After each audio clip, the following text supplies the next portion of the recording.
पुण्यातील केतन अग्रवाल हत्ये प्रकरणात अवघ्या काही तासात असे 3 मोठे ट्विस्ट आले, ज्याने पोलिसांची झोप उडवली आहे. सुरुवातीला फक्त सिया गोयल आणि तिचा प्रियकर चेतन चौधरी यात सामील असल्याचं वाटत होतं.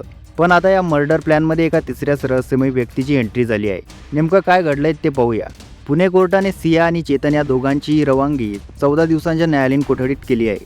पोलिसांनी त्यांची लाय डिटेक्ट म्हणजेच पॉलिग्राफ चाचणी करण्याची मागणी केली होती. पण अतिशय चालाक असलेल्या सिया आणि चेतनने या चाचणीला थेट नकार दिला. दुसरा धक्कादायक खुलासा म्हणजे हत्येपूर्वी त्यांनी चक्क मर्डरची रिहर्सल केली होती.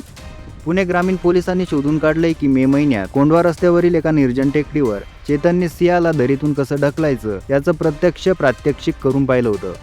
लोहगडावर गेल्यावर सियाने खाली बसून चेतनला इशारा केला आणि चेतनने केतनला 400 फूट खोल दरीत ढकलून दिलं. आणि आता या केसमधला सर्वात मोठा ट्विस्ट, या संपूर्ण कटात आता बीडच्या एका तरुणाचे नाव समोर आले आहे, जो चेतनचा क्लासमेट आहे.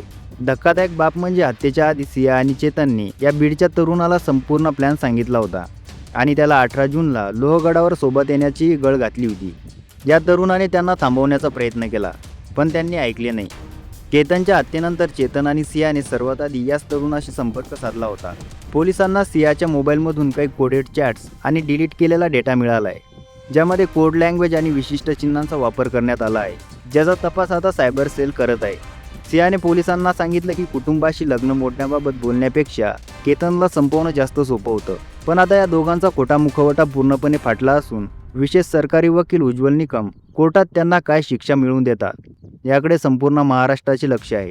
मित्रांनो, एका निष्पाप तरुणाचा जीव घेणाऱ्या या गुन्हेगारांना फाशीची शिक्षा झाली पाहिजे का? कमेंट करून तुमचे मत नक्की सांगा. व्हिडिओ आवडला असेल तर लाईक करा आणि चॅनलला सबस्क्राईब करायला विसरू नका. धन्यवाद.